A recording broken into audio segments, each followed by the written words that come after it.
Hello students, welcome to the lecture. आज के lecture में आप सभी का स्वागत है। तो आज हम अपने प्रीपोजिशन का पार्ट 5 डिस्कस करेंगे प्रीवियस ईयर क्वेश्चंस का।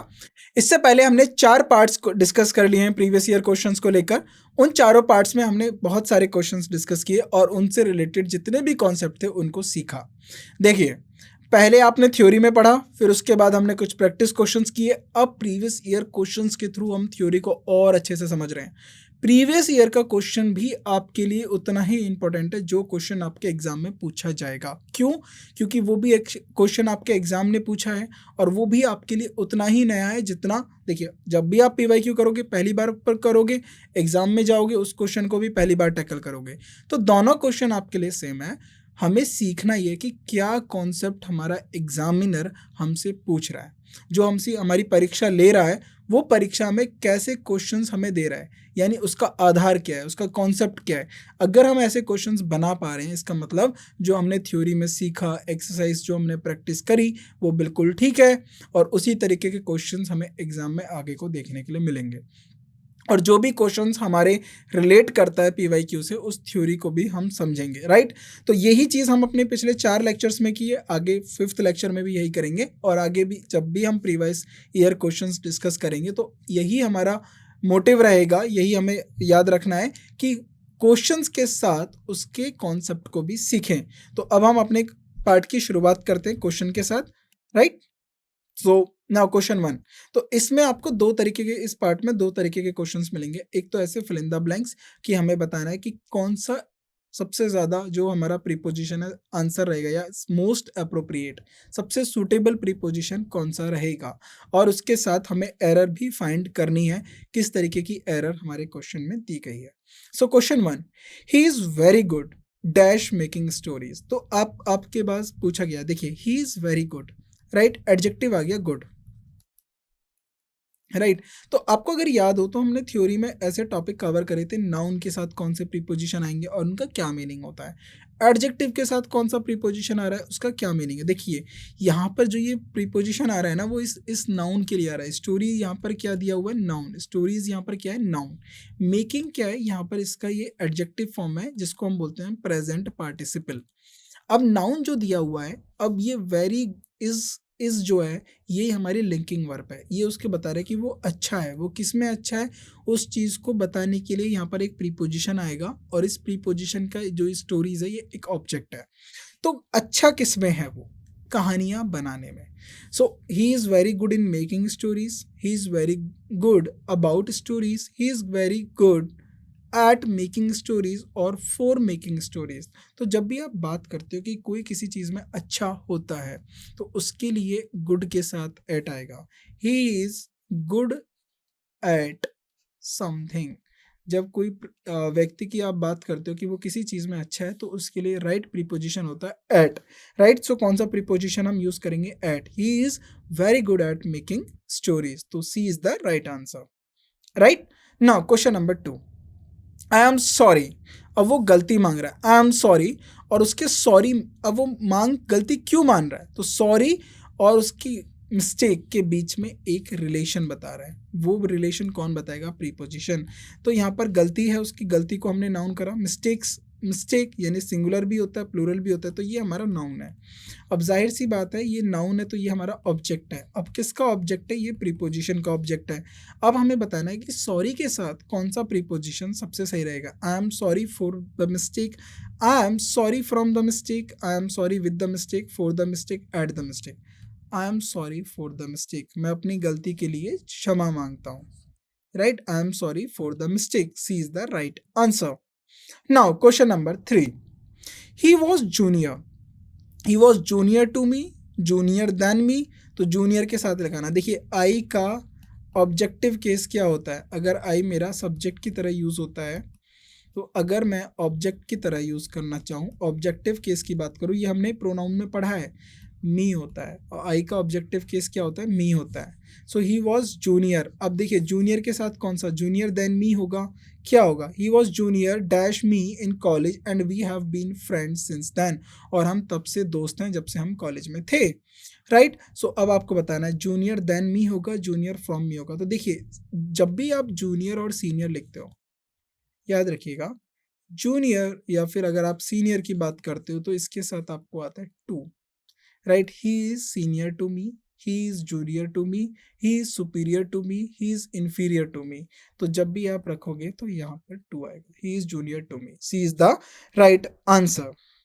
Right, now question number 4, my younger brother is good dash mathematics. तो अभी हमने गुड की बात करी थी, जब भी गुड और आप बताओगे किसी चीज़ में अच्छा है, गुड एट समथिंग, राइट। तो अभी मैंने खुद ही आपको बता दिया कि गुड के साथ हमने क्या यूज़ करा, ऐड करा, राइट। तो यहाँ पर ऐट होगा, इनटू होगा, ऑन होगा, विद होगा, तो आपको पता है गुड एट समथिंग होगा।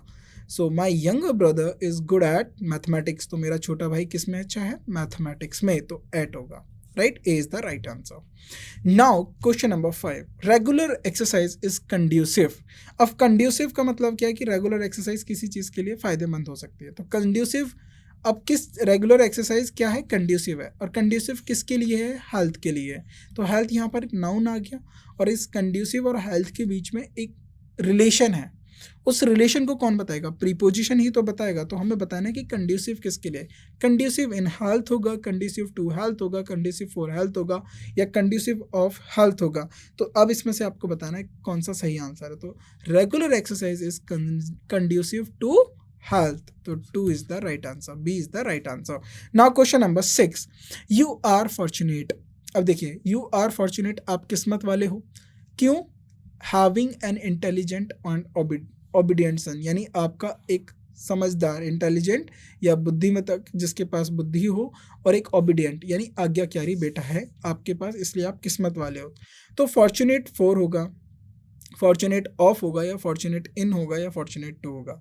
तो आप जब भी लिखते हो fortunate of, you are fortunate of having a intelligent and obedient son, right. So of is the right answer, तो B is the right answer. Now question number 7, we are highly disappointed. अब ये बताइए, disappointed की बात करें, disappointed का मतलब होता है नाराजगी जताना। We are highly disappointed dash the exam result, यानी वो उनका डिसअपॉइंटमेंट किसके साथ है, एग्जाम रिजल्ट के साथ है। तो यानी डिसअपॉइंटमेंट और एग्जाम रिजल्ट में अब रिलेशन बताना है। अब यहाँ पर आप देख रहे हो प्रीपोजिशन का सारा काम रिलेशन ही तो बताने के लिए हो रहा है, लेकिन हमें करेक्ट प्रीपोजिशन बताना है। तो डिसअपॉइंटमेंट एट होगा, डिसअपॉइंटमेंट फ्रॉम होगा, डिसअपॉइंटमेंट इन होगा, डिसअपॉइंटमेंट विद होगा, डिसअपॉइंटमेंट अबाउट होगा। तो उनके डिसअपॉइंटमेंट है एग्जाम रिजल्ट से, इसको कौन सा प्रीपोजिशन अच्छे से बताएगा, ये हमें आंसर करना है। So we are disappointed with, हम किससे नाराज हैं, आपके रिजल्ट से हम नाराज हैं, यानी we are highly disappointed with the result. So disappointed के साथ क्या होता है, डिसअपॉइंटेड के साथ विद आएगा, right. So C is the right answer.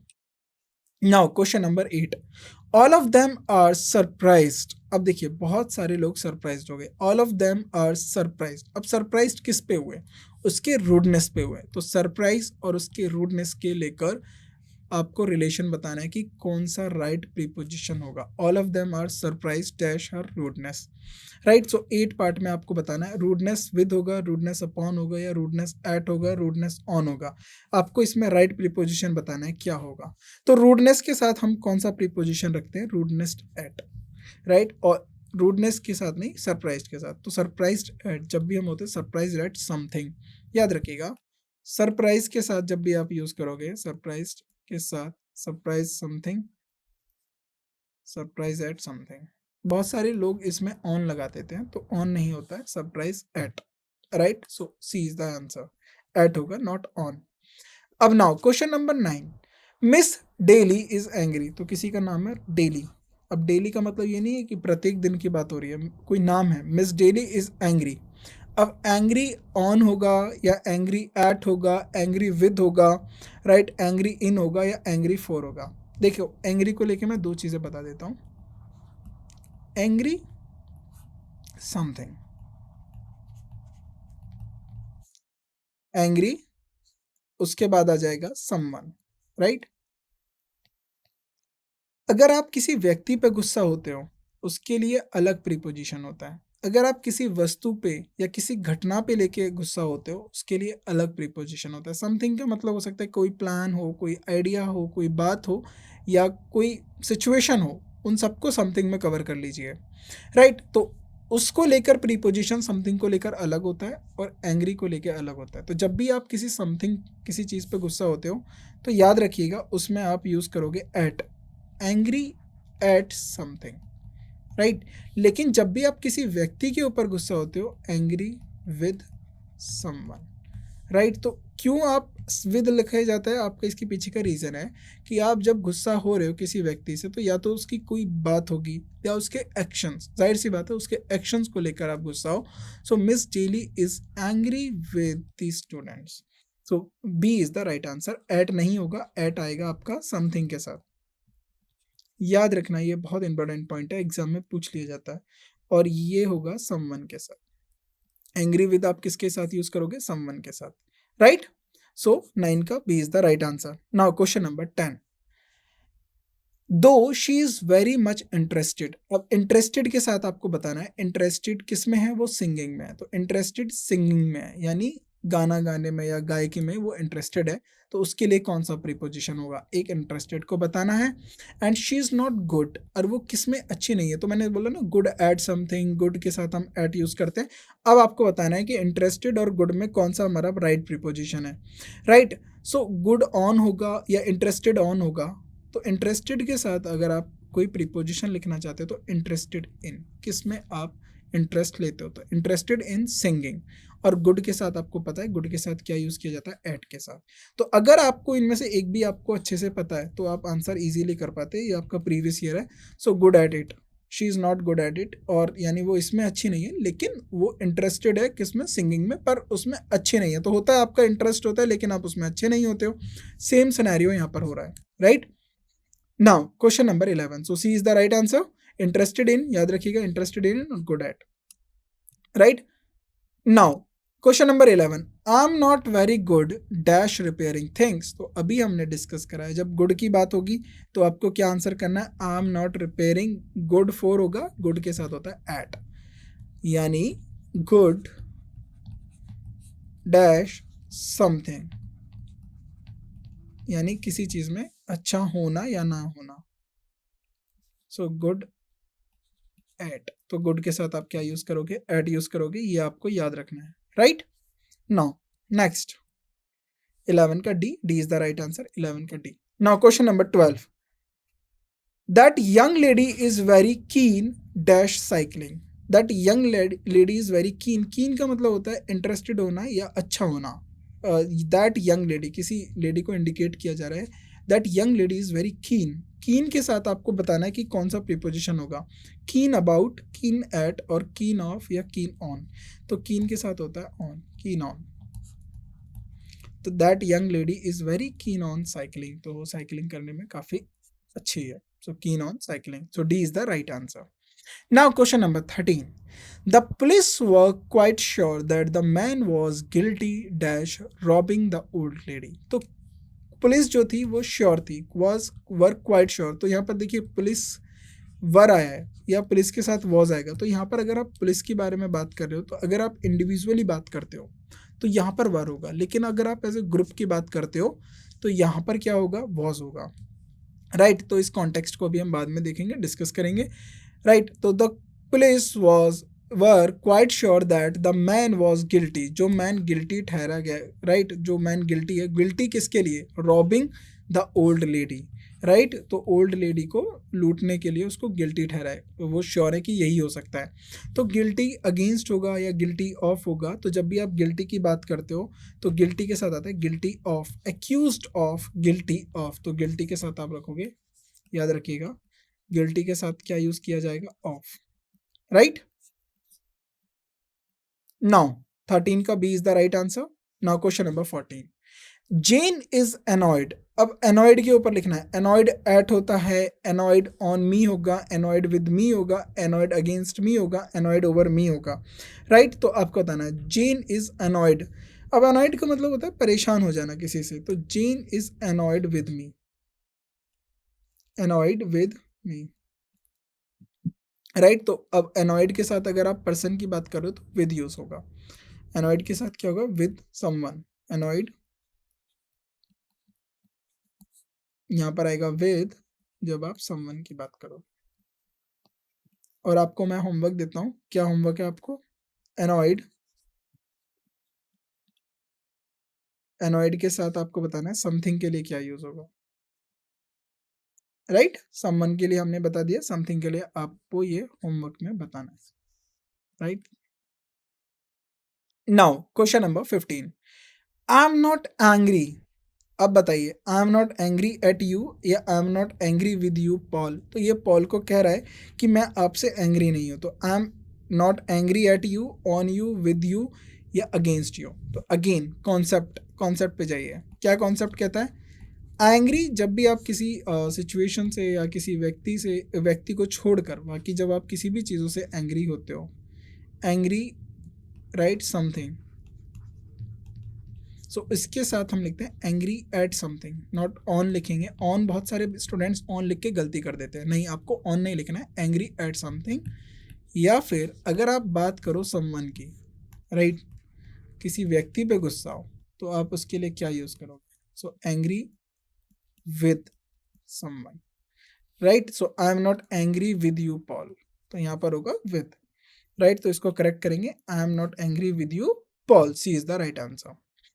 Now question number 16, he was not a man dash intelligence, right? He was a not a man dash intelligence, तो he was a not a man absent of intelligence, empty of intelligence, और या lacking of intelligence या devoid of intelligence, right? आपको बताना है, he was not a man devoid of intelligence, तो context के according इसमें होगा devoid of intelligence, right? यहाँ पर intelligence जो है ना, ये noun है, इंटेलिजेंस नाउन होता है, और intelligent, he is very intelligent, ये हमारा इंटेलिजेंट एडजेक्टिव होता है, याद रखिएगा। इंटेलिजेंस नाउन है और इंटेलिजेंट एडजेक्टिव है, right? Now question number 17, a planetarian is similar, देखिए प्लांट की बात करें, अ प्लांटियन इज सिमिलर, अब सिमिलर विद होगा, सिमिलर टू होगा, सिमिलर इन होगा, सिमिलर ऑफ होगा, तो सिमिलर के लिए बताना है क्या प्रीपोजिशन होगा।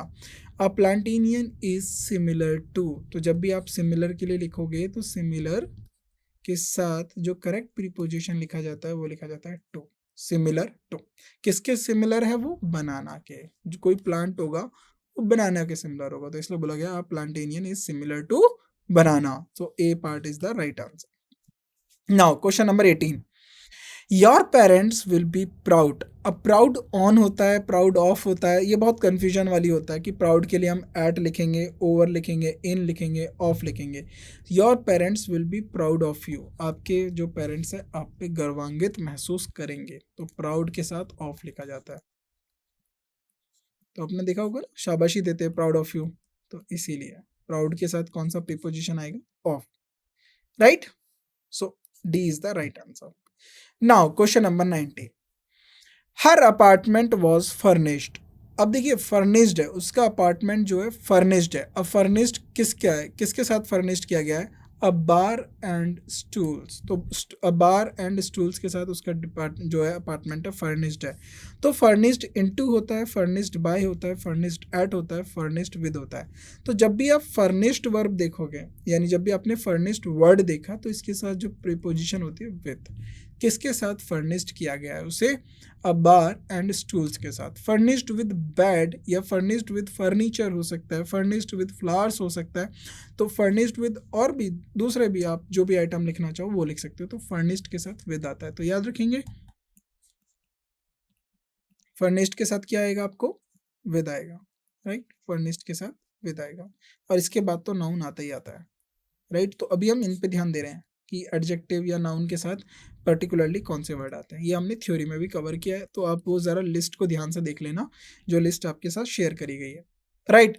Now question number 20, you can not give any decision since you are not dash all the facts of this case. So you can not give any decision, आप कोई भी कोई डिसीजन नहीं दे सकते। सिंस का मतलब है यहाँ पर because, because you are not अब आप क्या हो कि आप जानकारी नहीं रखते हो ये जितने भी फैक्ट्स हैं इस केस से रिलेटेड, तो यू आर नॉट अक्वांटेड। अकाउंटेड का मतलब है कि आप इन फैक्ट्स को नहीं जानते हो। तो अकाउंट देखिए, अकाउंटेंस का मतलब, एक्यूंटेंस का मतलब होता है जिससे आप मुलाकात करते हो या कोई आपको मिलता है। तो अक्वांटेड का मतलब होता है नोन। यहाँ पर इसकी बात है यू आर नॉट नोन।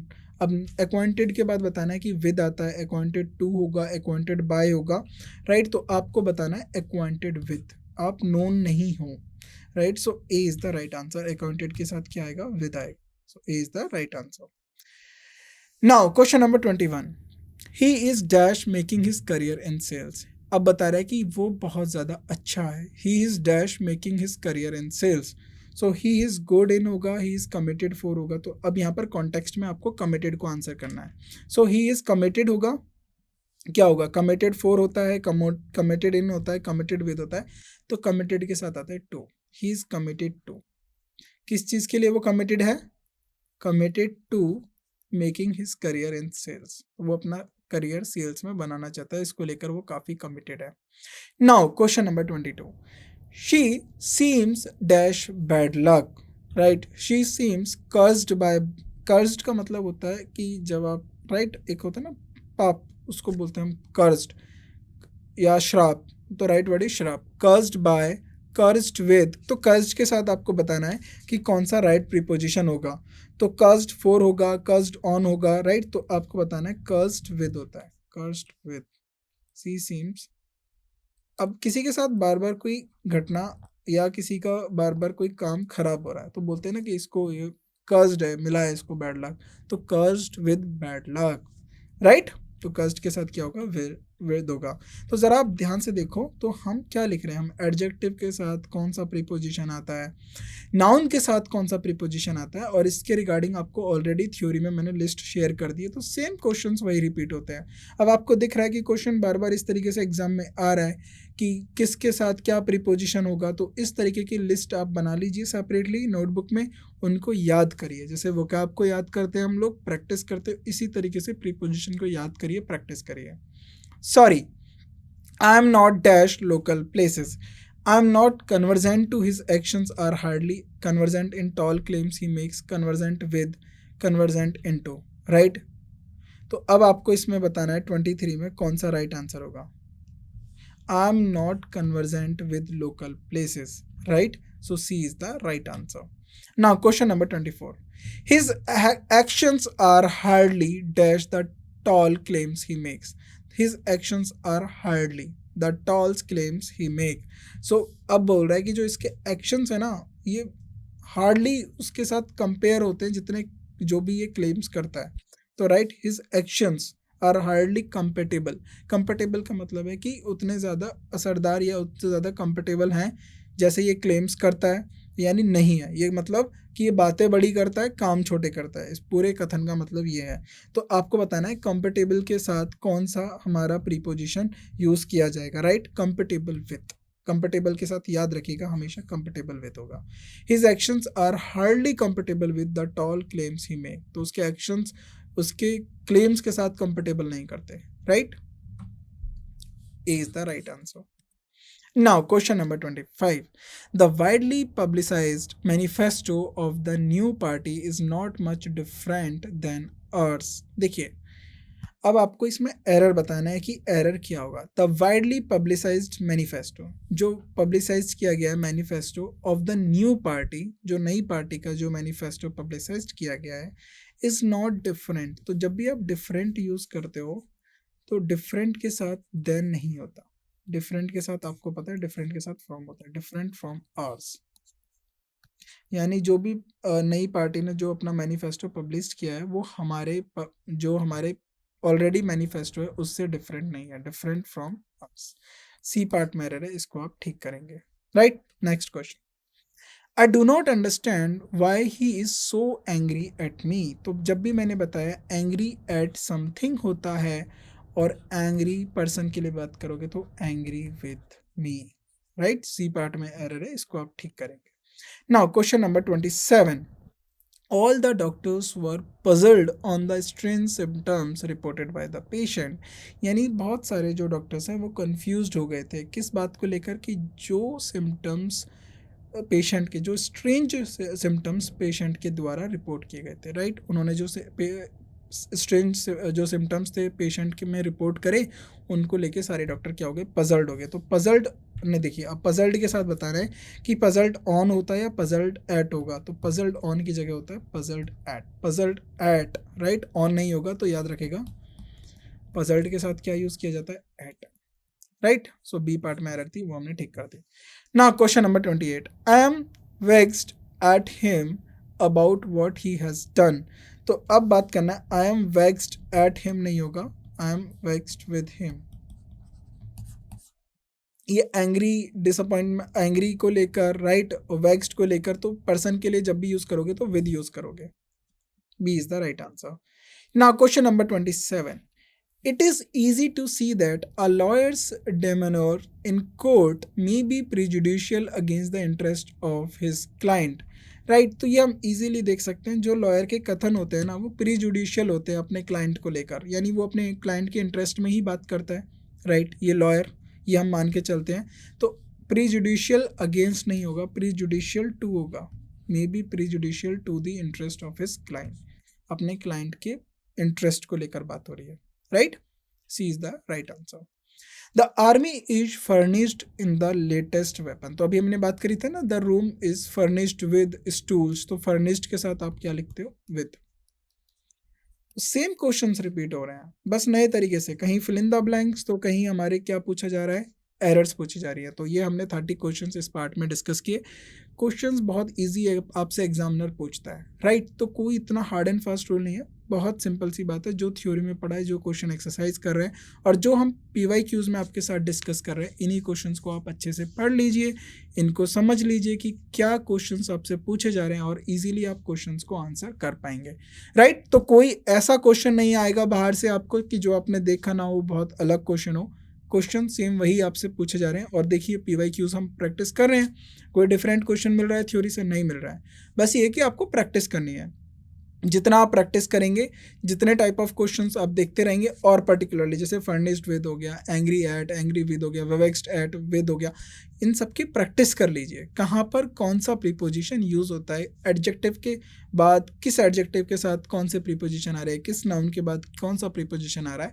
अगर आपको ये याद रहता है और इसका सही तरीका आप यूज़ कर पाते हो एग्ज़ाम के अंदर, तो प्रीपोजिशन से कोई प्रॉब्लम नहीं होगी। प्रीपोजिशन इसीलिए बड़ा हो जाता है क्योंकि बहुत सारे प्रीपोजिशंस होते हैं, एडजेक्टिव के बाद, वर्ब के बाद देखने को मिलते हैं, हमें नाउन के बाद प्रीपोजिशन देखने के लिए मिलते हैं, काफ़ी वाइडली यूज़ होता है। लेकिन अगर आप प्रैक्टिस करते रहोगे, रीडिंग हैबिट्स हैं, आप अच्छी बुक्स पढ़ रहे हो, न्यूज़पेपर पढ़ रहे हो, आर्टिकल्स पढ़ रहे हो, राइट, तो जब आप रीड कर पा रहे हो तो वहाँ से भी प्रीपोजिशन आप इजीली सीख पाओगे। बाकी के क्वेश्चंस जो हैं हम अपनी नेक्स्ट क्लास में डिस्कस करते हैं, उधर भी हम अपने नए कॉन्सेप्ट्स को सीखेंगे। और जब हम अपने PYQ को एंड करेंगे तो आपके साथ वो लिस्ट मैं दोबारा शेयर कर दूंगा, ताकि आप उसको अच्छे से रिवाइज करो, याद रखो। ओके, तो इस क्लास को हम यहीं एंड करते हैं। Thank you so much.